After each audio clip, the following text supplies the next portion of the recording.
RAB হয়েছে কি 460 থানা তো এরপরে বিএনপি ক্ষমতায় সাহিত্য হলো একবারে কি হয়েছে আবার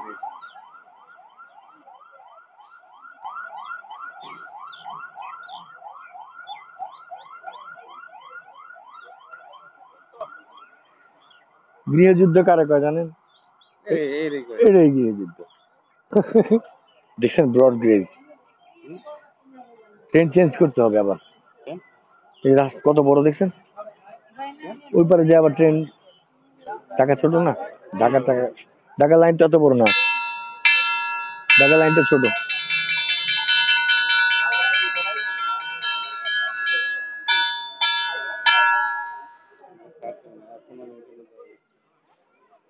আগের ডানা পরে দেখা যাচ্ছে দুইটা আছে কখনো এটা কোনটা আমরা যেটা যাবো সেটাই। আচ্ছা এই ট্রেন কি একেবারে ঢাকা যাবে? এই বড় লাইন তো ঢাকার না। ওই যে লাইন করা দুইটা তো ও চাকা কি আবার ওরকম আছে? না এই লাইনটাই ওই ওই পাশেও করা আছে আবার ডবল করা। এই লাইন আছে ওই লাইনে মাঝখানে একটা আছে না? তার মানে এই ট্রেনই নামতে হবে না? আপনার বঙ্গবন্ধু সেতু পার হয়ে এদিকটা আসবে, বঙ্গবন্ধু সেতু পারে পার হওয়ার পরে ডবল এইটা আছে, একটা ছোট লাইন আছে একটা বড় লাইন। তো ওখানে কি নামতে হবে আমাদের? না কোথাও নামতে হবে না, এইটাই। তো বঙ্গবন্ধুর যে এই লাইন আছে, হ্যাঁ এই লাইন যমুনা সেতুর উপর দিয়ে যে লাইনটা গেছে, সম্পূর্ণ ঢাকা পর্যন্ত এই লাইন।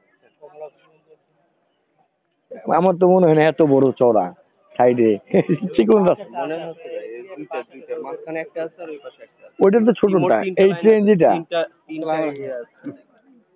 এই ট্রেন যেটা আসসালামু আলাইকুম। ওয়ালাইকুম আসসালাম।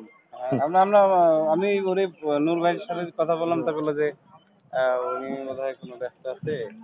আসছিলাম না ভালো আছেন না? মিটিং এ ছিলেন আপনি না? অনেক গল্প শুনলাম। কি গল্প?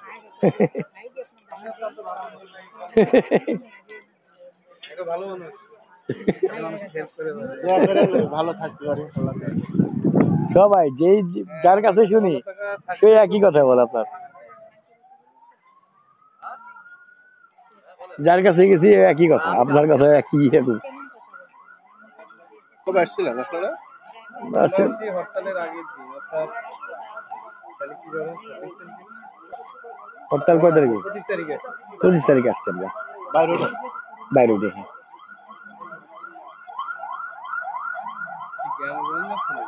কি গ্যাঞ্জাম হচ্ছে না? হ্যাঁ সবাইকে সাবধান করা হবে নাকি?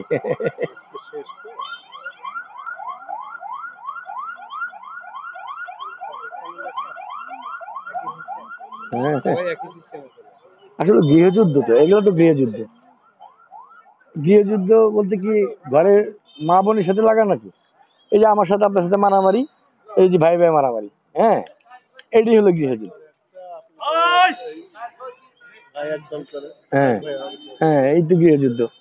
গৃহযুদ্ধ অলরেডি লেগে গেছে। একজন দল করতে পারে, কারণ মানসিক সাপোর্ট যেমন একজনের আদর্শ আমার ভালো লাগতে পারে। আমি ভার্সিটিতে পড়ছি, আমি দেখছি যে শিবিরের ছেলেবেলে একরকম, বিএনপির ছেলেবেলে একরকম, জামাতের ছেলেবেলে একরকম, আওয়ামী লীগের ছেলেবেলে একরকম।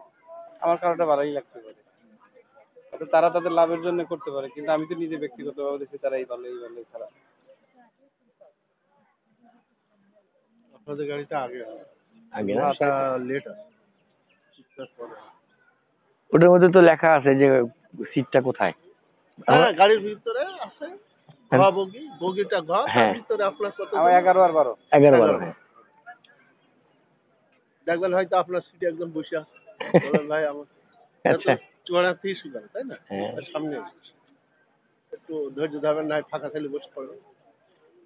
ও সামনে ওই সিটটা আবার কেনা আছে আরেকজনের না, তাহলে টিকিটটা আমি চুয়াড়ার কিনে এসেছি। আচ্ছা আচ্ছা, যদি বসে থাকে ওই লোক চুয়াড়ায় নেমে যাবে। আচ্ছা আচ্ছা, খুলনা থেকে আসছে, বুঝতে পারছি। মানে ওইটা ওনার বরাদ্দ করা ছিল এখন। না ঠিক আছে, ওনার আবার ওইটা বরাদ্দ করা আছে খুলনা পর্যন্ত না। বরাদ্দ থাকলে তো থাকলো, তাইলে চুয়াডাঙ্গা পর্যন্ত যাইতে হবে। বরাদ্দ না থাকে ফাঁকা পড়লে আমরা চলে বসে যেতে। অনেকে আবার এমনিও বসে যায়, যাদের সিট নেই তারা তোমরা বসে যেতে। হ্যাঁ জিজ্ঞাসা করে নিব, তাই না?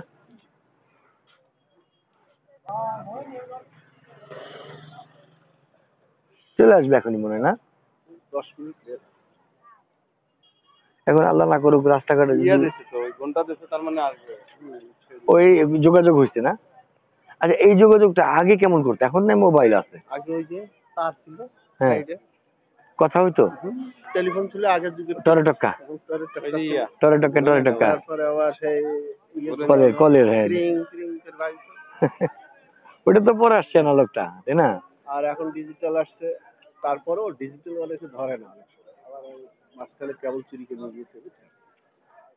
ওরা এখন মোবাইল ব্যবহার করে, আমরাই ব্যবহার করি। হয়তো আমি যশোরকে জিজ্ঞেস করলাম, ভাই চিত্রা কখন গেছে, উনি বলে দিল রাইট টাইম। রাইট টাইম যাওয়া মানে এখানে রাইট টাইম। যশোর থেকে ছাড়বে করতাম তো আরে আমাদের এখানে কয়টা স্টেশন হবে ঢাকায়? স্টেশন মেলা, স্টপেজ কম। মানে মানে কয়টাতে ধরবে? ঢাকা ঢুকলো 6টা 20, রাইট মানে স্টেশন কয়টা ধরতে পারে? 5টা 6টা স্টেশন আরো বেশি। থামবে আর কি। চুয়াডাঙ্গা, আলমডাঙ্গা, ফুলাদা, ভেড়ামারা, ঈশ্বরদী, চাটমোহর, বড়ালগুড়ি, মোংলাপাড়া। মুখস্থ সব আপনাদের। ব্রিজ এপারে ওই যে গাড়ি চেকিং করবে। বেশি ও এরপরে ব্রিজ, ব্রিজের পরে তো আরো 2টা 3টা ব্রিজের পরে এক টান মারবে এতে আপনার জয়দেবপুর টুঙ্গি, এই টাঙ্গাইল। টাঙ্গাইলে, হ্যাঁ টাঙ্গাইল স্টেশনে। হ্যাঁ টাঙ্গাইল, তারপর মৌচাক, মির্জাপুর, তারপর জয়দেবপুর, তারপর এয়ারপোর্ট। টুঙ্গিতে থামবে না?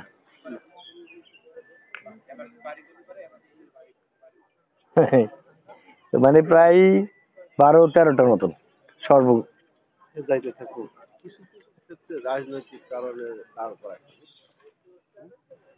রাজনৈতিক আমার ওই এলাকাতে গাড়ি যাচ্ছে, আমি কেমন হ্যাঁ, দাঁড় করাই ও দাঁড়া করায়। করেছে ওগুলো, স্টপেজ আগে ছিল না, করেছে পরে সরকার এসে এগুলো অ্যাকচুয়ালি একটা আছে ডাইরেক্ট ট্রেন, মানে ডাইরেক্ট যদি যায় তো মানুষ কোত্থেকে উঠবে? তো কেউ না কেউ, ওরাও তো জনগণ, তাই না? কিছু কিছু তো আরো ট্রেন আছে যেগুলো ধরেন লোকাল ট্রেন যেগুলা, হ্যাঁ লোকাল আছে, আরো মেল ট্রেন আছে, রাজশাহী থেকে যাচ্ছে, আপনার দিনাজপুর থেকে যাচ্ছে ট্রেন, বুঝছেন? লালমনিরহাট থেকে যাচ্ছে, নীলফামারের থেকে আসছে ট্রেন। ট্রেন আপনার ট্রেন এইদিকে আমাদের 2টা ঢাকা, কিন্তু ওইদিকে অনেক। এতগুলো এক লাইনে চলে কেমনি? হ্যাঁ, এটা এক লাইন, ওই সামনে কি জমা সামনে লাগলে তো চেঞ্জ হয়ে ড্রাইভার অন্যদিকে যায়। আচ্ছা, আমাদের ট্রেনটা কি যমুনা সেতুর উপর দিয়ে যাবে? হ্যাঁ এত বড় হ্যাঁ, ব্রড গেজ না এটা? এটা ব্রড গেজ, ওর সঙ্গে আরেকটা লাইন বসা। তো ওইটা তো আর আমাদের ট্রেনটা না। ডুয়েল গেজ, ওইটাই যাবে মিটার গেজের গাড়ি। আচ্ছা, মানে এই লাইনেই যাবে, এখানে যাবে না, ওখানে গিয়ে আপনার ঈশ্বরদী বাইপাস থেকে যে একটা স্টেশন করছে, ওখান থেকে উত্তরবঙ্গের মিটার গেজ ট্রেন সব ওই ব্রিজ হয়ে যাবে। আচ্ছা, ওই ব্রিজে কি এত বড়ই? ওরা এটা তো এরকমই, শুধু রেল লাইন বসিয়ে এক সাইড, একটা রেল লাইন বসাতে যতটুকু হ্যাঁ।